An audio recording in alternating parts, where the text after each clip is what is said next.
right. Sorry if you were waiting for this broadcast. It's having some technical difficulties. Apparently I still am.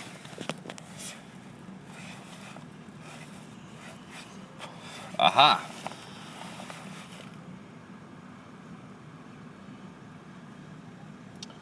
Looks like I am live. Alright, just going to wait for some more viewers here, so if you're watching this recorded video, you can probably scroll ahead a little bit. Hey, you've got a viewer. Alright, sorry, having some technical difficulties there. Finally got online. Alright, so I'm just waiting for some more viewers to build here, as I was finally able to get up online here. So just bear with me. If you guys are watching this recorded video later, you can probably go ahead and scroll forward just a little bit.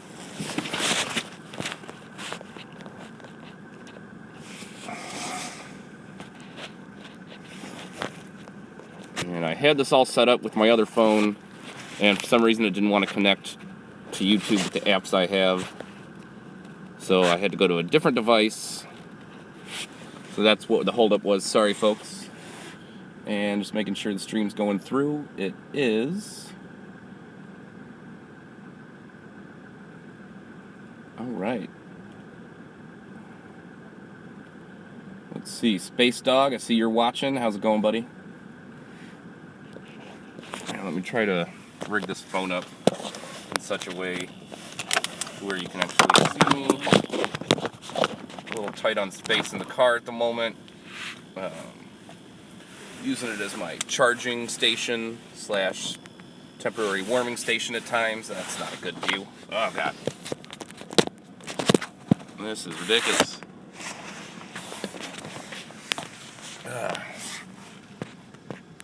Alright, so thanks for joining me, guys. Here at Standing Rock, at All Nations Camp, which has been renamed, what was formerly Oshedi-Shikoan Camp.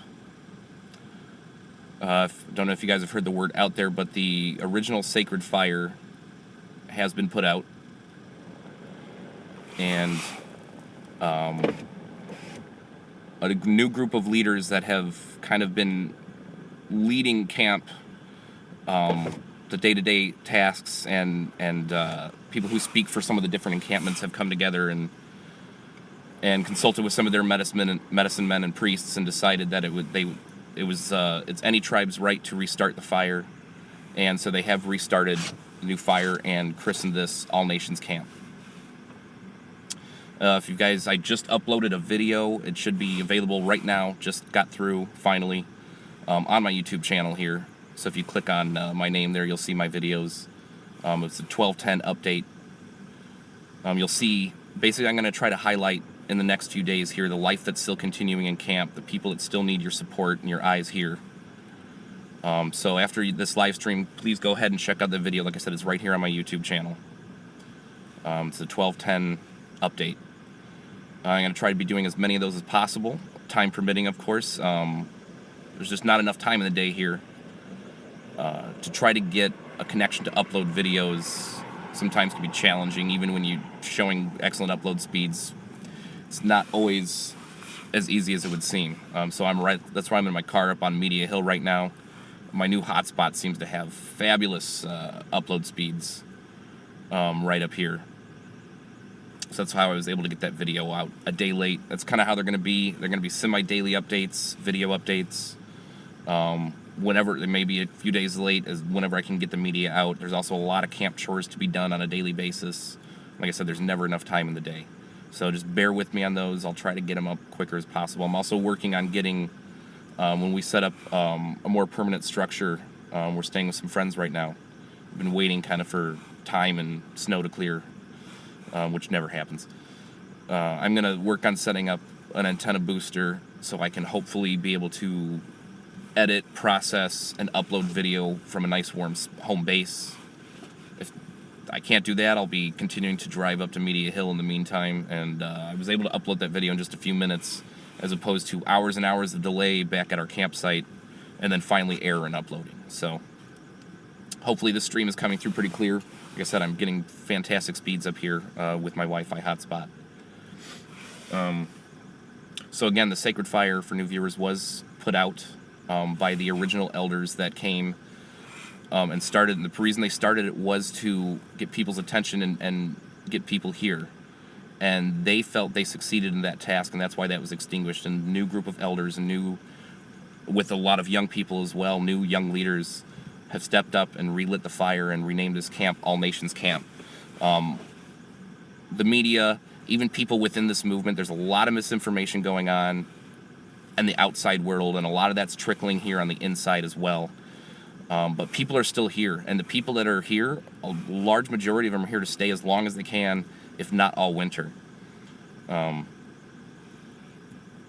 There's a lot of reasons why the Sioux Nation pulled out. The main tribal leader, Archibald, a lot of it's liability issues, insurance policies they have to have on the camp. So basically it's kind of passing it on to the next people, the next caretakers of this hotspot right here. Let's see, I'm trying to get a light.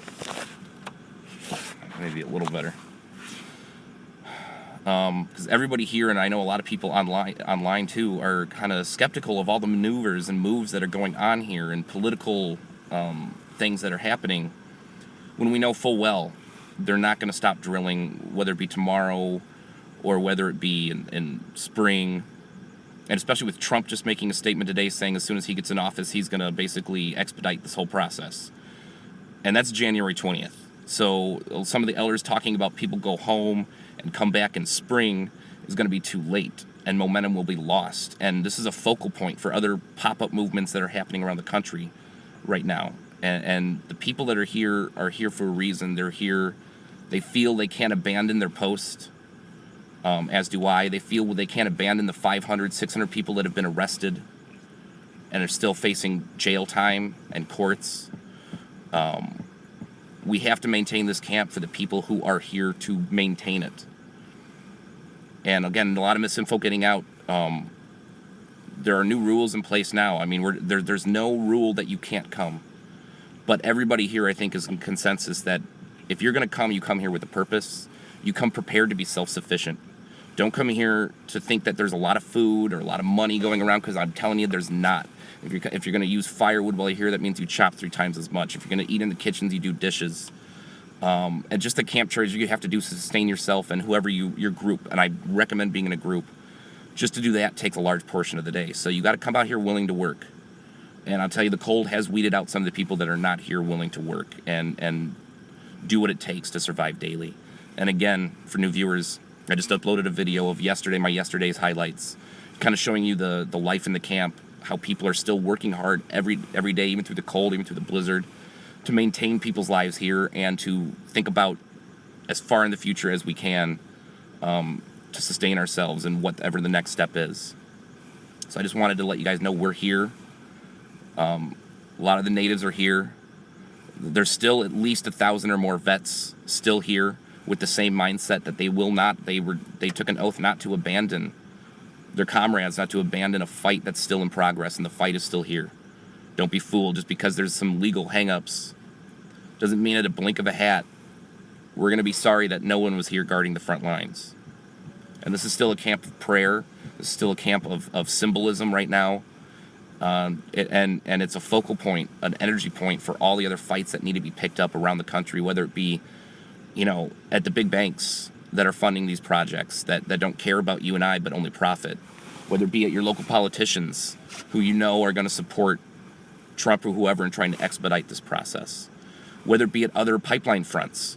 For instance, if there happens to be an uncompleted part of this pipeline still in Illinois, that could be a theoretical front there. There's many other things we can do, but this camp needs to remain, and that's with the spirit of the camp, the spirit of the people still here. There's still a lot of confusion out there and in camp, but most of the people that are here right now, that are here to stay, are not confused. We're skeptical of everything that's going on, and we know that our bodies, our presence, our energy needs to remain here at camp. I came here to highlight that, but I'm also a water protector. I'm also here because I feel it. I've made strong connections with a lot of people here, made some lifelong friends, learned some things I never would have learned before, and continuing to. It's been an amazing but challenging experience, and I reiterate, if you plan on coming out, There's nobody's saying you can't. The people who are saying do not come out, they're saying it to the 99.999% of you all that are not prepared for this, that don't have the time, that have too much to lose. You have kids at home, you have a job to lose, you don't have the money resources to get out here and sustain yourself and be prepared for the frigid temperatures and harsh conditions. That's what they're trying to read out with those statements. But if you fall into that 0.0001% and you have the passion and desire, the doors are open to you here. The community, be part of the community here, and the community will embrace you. If supply runs, a lot of people were just going to come for supply runs and we're being talked out of it, saying, no, don't go. We need supplies. People here constantly need firewood. We constantly need propane. We constantly need food. And even just the fact that constantly knowing that you guys know that we're still out here and that they're still here. We need that. And okay, so comments aren't coming up on here. I'm going to take a little break from my rant here, guys. Try to answer some questions. So just bear with me here. I don't really have a good lighting. Let's see.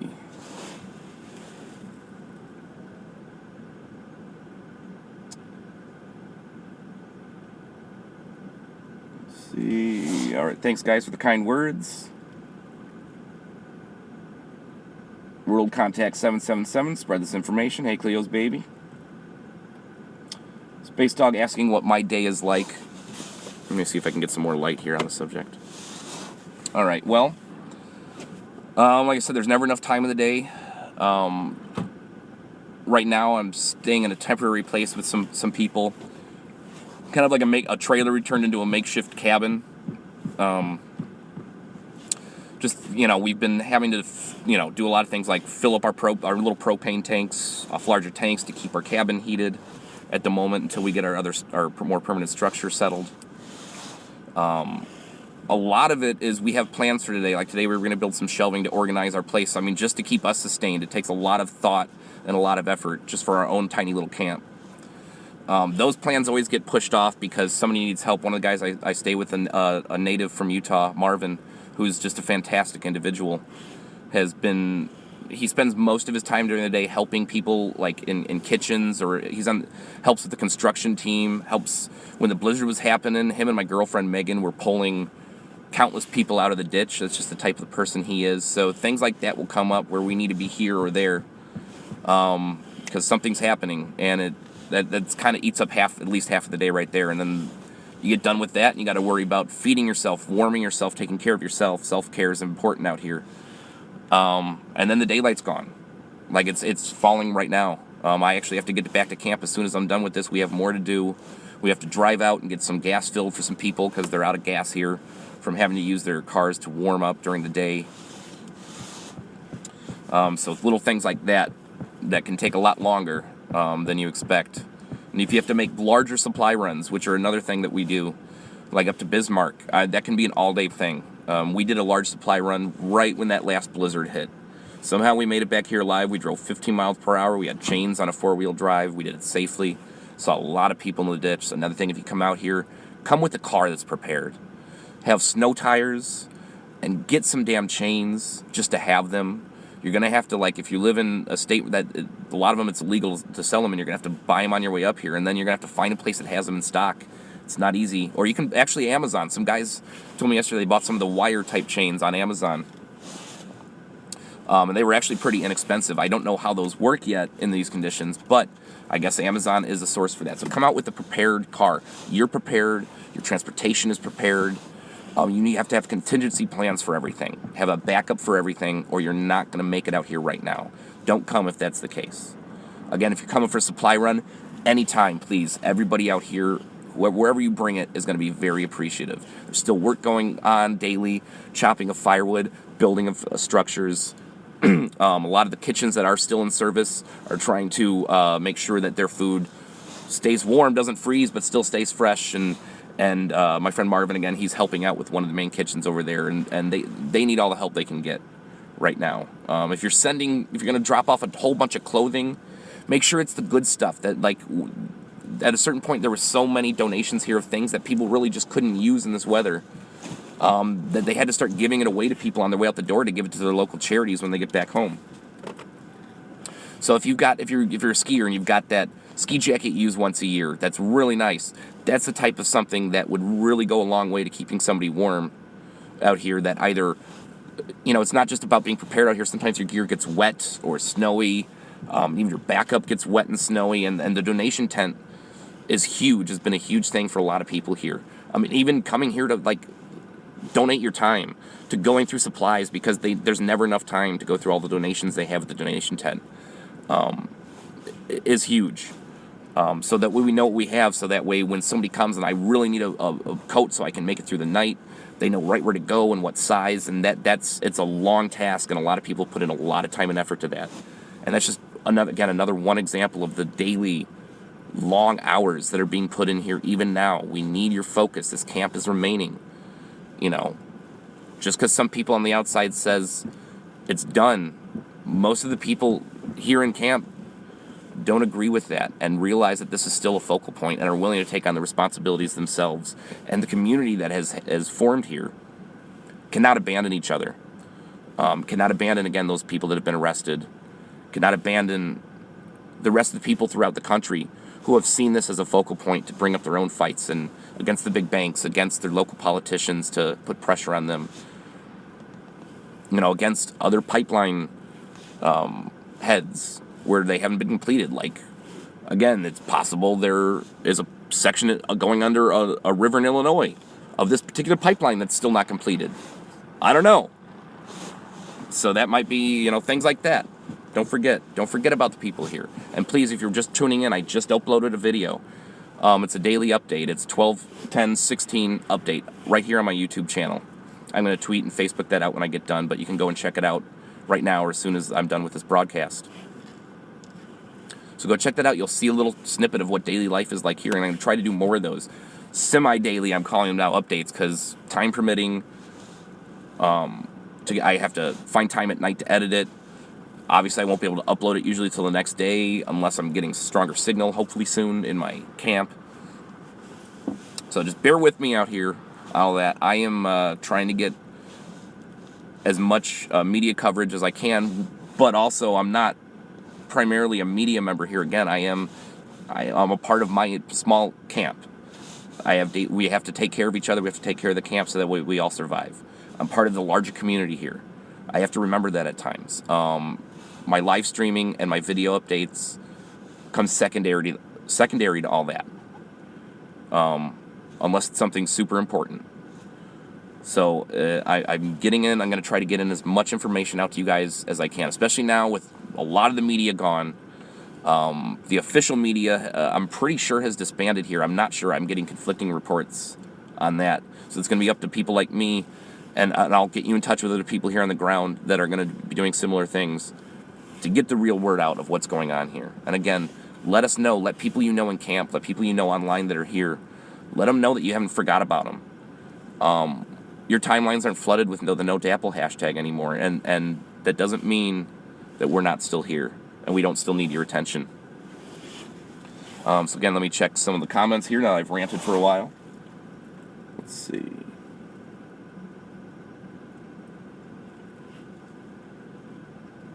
Okay, some trolls.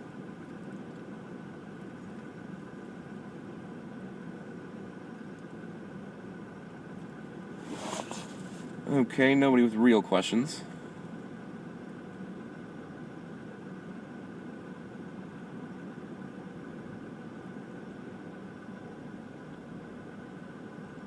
Stephen Armin says, glad to see you made it the move to YouTube. YouTube better than Ustream. For some things, yes, they still experimenting with apps. They have mobile apps I'm using right now. For instance, when I first tested it showed me my comments, and now, wait a minute. Maybe, oh, there's the comments on the screen. So I can see the comments on the screen on this app. Just checking them on my laptop here, a little easier. Somebody's saying walk and talk. I would, but the minute I start walking, I'm going to lose signal. Again, signal is very hard to come by. That's why I'm up on Media Hill right now. What I can do is see if it's dark, but I'm going to try to flip around the camera.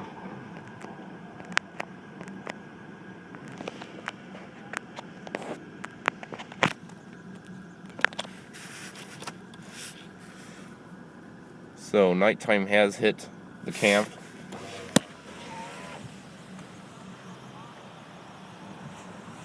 And you can see the spotlights that they have on the ridge still. Also in that video update you'll see at the very end of it, can't see them now, they might not have them turned on yet, but they have these 2 super mega spotlights now that look like when they had those lights representing the Twin Towers. You'll see that at the end of my video. Presumably, from what I'm hearing, I don't have confirmation that it's from the actual drilling site, and it's just so bright that we're seeing them that bright over here. But you can see that in my update video. I'm not seeing them turned on yet, just the normal spotlights that they've been using basically just to harass people on the hill. Because there's no construction going where you see those spotlights are. Those are literally just to shine at camp, so that way we don't have a dark, nice sky at nighttime. Just more ways to fuck with people. You'll also see in my video update from yesterday that you'll see the kind of the scope of the camp still here. It's actually still estimates anywhere between 3,000 to 8,000 people, depending on the different censuses that have been done in the past couple days. Still here. Talked to some vets earlier, and their group consensus was anywhere from 1,000 to 2,000 at least vets still here in camp. So a lot of people still here.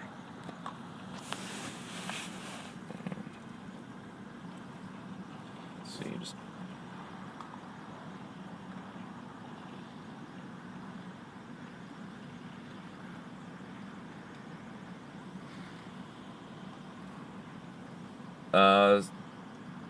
Space Dog asking an address to get items to. I'm actually going to be getting a P.O. box here in a couple days, not only for myself, but a bunch of people here in camp. There we go. So hopefully that'll help things out. And once we get that taken care of, I'll get some supply lists that a lot of people need here. Still, one of the biggest things is good battery packs. If you send battery packs or bring them to people here, make sure you get them the good ones that are actually going to charge their phone faster than it eats it up. I usually recommend a capacity of 10,000 mAh at least, so that we can charge it many times. And usually those battery packs have enough amperage to charge up the device even while you're using it. So those are very good. Cables, things like that. Toe warmers, foot warmers, excellent things. Let's see. Propane canisters, even if they're empty, sometimes the truck does come by here and we can get those filled, because they're usually out at the casino gas station. And the next closest place to go typically is the Bismarck area, unless they have some in stock at Fort Yates, which they don't always have that in stock at Fort Yates. But Space Dog, hit me up on Twitter. We'll talk more about that later.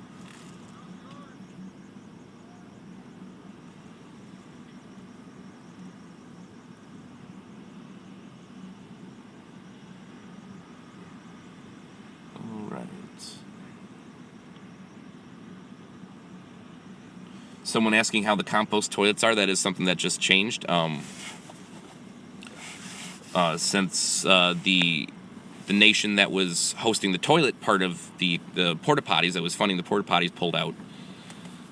They removed all the porta potties 2 days ago, and they didn't have the compost toilets quite done, but they finished them that night, and they're actually very nice. There's going to be more built, but there are a couple large army tents with built-in, basically, stalls in there. It's heated with wood stoves.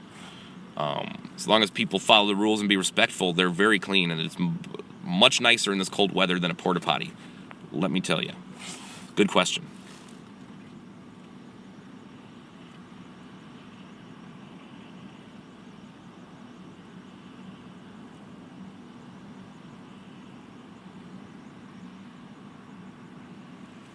All right, I'm not seeing too many more comments. I do have to get back to what I have to do down the hill. I thank you guys for joining me for this update again. Check out my video I just uploaded, 1210 update. I'm going to be doing more of those video updates just like that. Semi-daily, as often as I can, like I said, depending on the time I get to do it, to edit it, and then figuring out how to upload it, or get the time to upload it, like I did today. So keep your eyes out for that. Let me see if there's any last questions.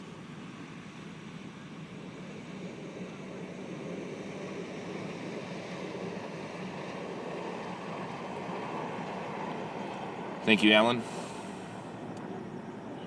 So, I mean, I'll just end on this. Spirits, again, there's a lot of confusion online and in camp, but spirits are high. The people that were here, that have decided to be here for the long haul, have not been deterred. It's new bonds are forming, new relationships are forming.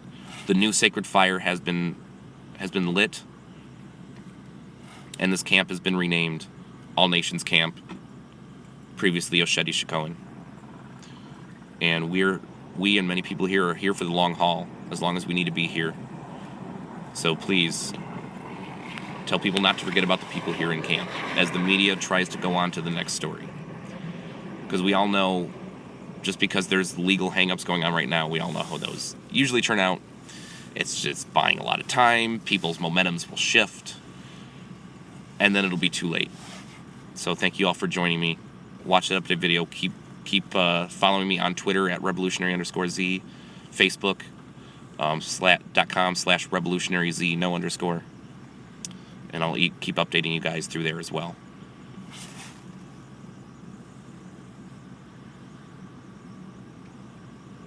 Hey Pam, thanks for tuning in. If you missed most of this, you can watch this after I've uploaded it. It only takes a few minutes, and it'll be available for you online to watch the live update. And don't forget the video update I just uploaded from yesterday.